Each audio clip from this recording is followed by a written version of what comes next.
prehistoric artists were inspired by animals. Animals were such an important part of their way of life. Animals such as bulls, horses, deer, bison, and even cows.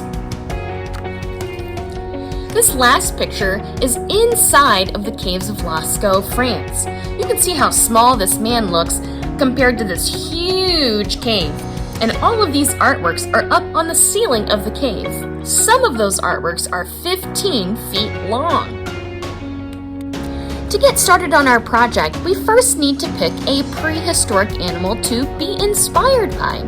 Feel free to use any prehistoric animal on this worksheet, or feel free to research other prehistoric animals. For your project paper, feel free to use any paper that you have at home. In my classroom, I have a lot of construction paper, so I tried to gather some that looked like the color of cave walls. I think I'm going to go with this brown. This paper is very smooth though, and cave walls are pretty rough, so I need to do something to this paper. I'm going to crinkle it up. And then, when I unfold it, it is going to be very rough, like the walls of a cave. I even tore off the edges of my paper to make it look really rough and jagged, like the walls of a cave. Next, I'm going to get started on drawing. I'm going to choose to draw this horse. Whatever animal you choose to draw, make sure you're looking very carefully at the lines and shapes that are in that animal. Just do your best, don't get frustrated, and most importantly, have fun.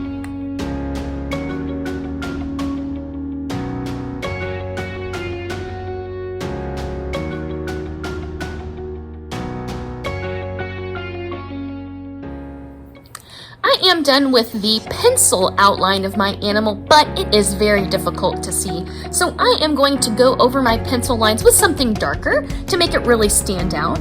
You can use any supply that you have at home. I'm going to be using charcoal. Charcoal is burnt wood.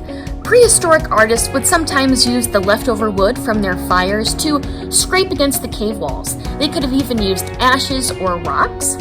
I'm also going to be using some chalk and pastels to add some details, but once again, you do not need to have these supplies. You can use markers, colored pencils, crayons, anything that you have available to you at home.